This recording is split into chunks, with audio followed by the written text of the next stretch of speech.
ये कहानी एक ऐसी अबला नारी की है। इस कहानी को सुनकर आपकी रूहें कांप जाएंगी। जुल्म सहा, फिर उठाया हथियार और बिछा दी लाशें। ये कहानी है बैंडिट क्वीन फूलन देवी की। फूलन का नाम आते ही समाज में एक ऐसी तस्वीर सामने आने लगती है जिसने अपने ऊपर हुए अत्याचारों का बदला लेने के लिए हथियार उठाए थे और बदले की आग में जल रही फूलन को बैंडिट क्वीन बनने पर मजबूर कर दिया जाता है।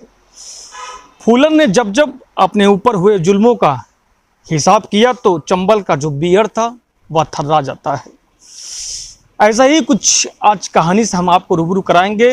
तो कहानी को स्टार्ट करने से पहले आपसे निवेदन है कि चैनल को सब्सक्राइब कर लीजिए और वीडियो को शेयर कर लीजिए ताकि हमारा हौसला बढ़ता रहे। गांव की पगडंडियों पर बेखौफ घूमने वाली फूलन को नहीं पता था कि उसके जीवन में वे पल भी आएगा जब उसे सरेआम सामूहिक हत्याकांड का अंजाम देना पड़ेगा। कानून को अपने हाथों में लेकर इंसाफ पा लेना या फिर जुल्म के खिलाफ आवाज़ को बुलंद करना, या कौन सी राय बैंडिट क्वीन को लेकर सटीक बैठती है, इस पर लोगों के अलग अलग विचार भी हैं। दरअसल 10 अगस्त 1963 को जालौन जिले के शेखपुरा गुड़ा गांव में फूलन का जन्म हुआ था। फूलन बचपन से ही बेहद गुस्सैल स्वभाव की थी। अपने माँ बाप के 6 बच्चों में फूलन दूसरे नंबर पर थी। इस वजह से पिता को चिंता भी उनकी जायज़ थी। पिता देवी दीन ने 11 साल की उम्र में अधेड़ पुत्तीलाल मल्ला से फूलन की शादी कर दी थी। पुत्तीलाल मल्ला फूलन से 3 गुना उम्र में बड़े थे। इस शादी का फूलन ने विरोध किया, लेकिन परिवार की खुशियों के आगे फूलन को समझौता करना पड़ जाता है। आखिरकार अपना नसीब मानकर फूलन देवी ने शादी को स्वीकार कर लिया, लेकिन ससुराल के पक्ष से उसे निराशा ही हाथ लगती है। तमाम मुश्किलों का सामना करते हुए फूलन ने जिंदगी के पड़ाव में आगे बढ़ती है और 20 साल की उम्र में फूलन को अगवा कर लिया जाता है। अगवा करने के बाद उसका बलात्कार किया जाता है। फिर यहीं से शुरू हुआ फूलन का बैंडिट क्वीन बनने का सफ़र। करीब 20 साल की उम्र में अपने एक रिश्तेदार की मदद से फूलन डाकुओं की गैंग में शामिल हो जाती है।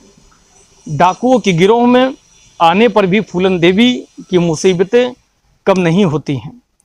गिरोह के सरदार बाबू गुर्जर फूलन को पाने को बेताब था, लेकिन जब उसे सफलता नहीं मिलती है तो फूलन के साथ वह जबरदस्ती करने की कोशिश करता है। गैंग के सदस्य विक्रम मल्लाह ने सरदार बाबू गुर्जर को रोकने का पूरा प्रयास करता है, लेकिन जब नहीं मानता है गुर्जर तो विक्रम मल्लाह ने बाबू गुर्जर की हत्या कर दी। बाबू गुर्जर की मौत के बाद विक्रम मल्लाह गैंग का सरदार बन जाता है और फूलन देवी को वहाँ से आज़ाद करा लेता है। विक्रम मल्लाह की गैंग में 2 सगे भाई श्री राम और लाला राम ठाकुर शामिल होते हैं और फिर बाद में विक्रम मल्लाह की उन्होंने मिलकर हत्या कर दी। और उसके बाद हत्या करने के बाद फूलन देवी को वहाँ से अगवा करके अपने गांव बेमही लेकर जाते हैं और बेमही लाकर फूलन देवी के साथ बंद कमरे में उसका गैंगरेप करते हैं। बेमही गांव में फूलन को भूखा प्यासा रखकर एक कमरे में बंद कर दिया जाता है। इसके बाद वहां मौजूद सभी ने बारी बारी से उसके जिस्म को जानवरों की तरह नोचा जाता है। गैंगरेप का पता चलने पर पुराने साथी छिपते हुए किसी भी तरीके से बेमही गांव में पहुंचते हैं और फूलन देवी को वहां से आज़ाद करा लेते हैं।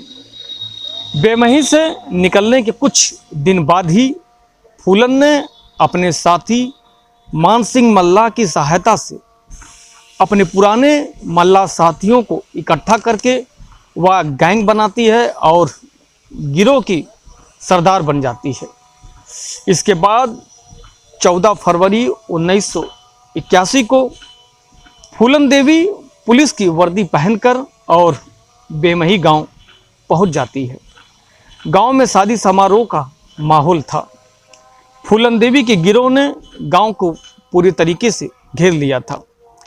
घेरने के बाद ठाकुर जाति के 21 लोगों को लाइन में खड़ा कर दिया जाता है। हालांकि लाइन में फूलन देवी के साथ गैंग रेप करने वाले नहीं थे।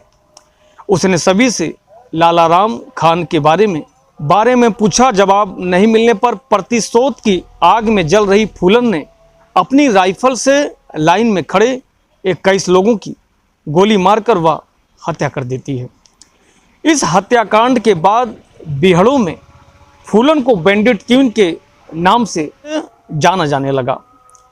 फूलन के प्रतिशोध में आग में जल रही फूलन देवी ने जब अपना बदला पूरा कर लेती है, 21 ठाकुरों को मारकर, जब उसको लगता है कि मेरा बदला अब पूरा हो चुका है, कुछ सालों के बाद सरकार की भी तरफ से और शासन प्रशासन दोनों की तरफ से जब उसके ऊपर दबाव बनने लगता है और फूलन देवी को भी लगता है कि अब मेरा बदला अब पूरा हो चुका है, तो कुछ सालों के बाद फूलन ने अपनी शर्तों पर साथियों के साथ वह सरेंडर कर दिया और फूलन ने हथियार डाल देती है। राजनीतिक क्षेत्र में भी मैदान में उतरकर और वह एक बड़ी जीत को हासिल करके और राजनीतिक क्षेत्र में भी वह अपने नाम का लोहा मनवाती हैं। फूलन देवी ने अपने साथ हुए शारीरिक शोषण का जमकर बदला लिया और एक साहसी महिला होने का परिचय भी दिया।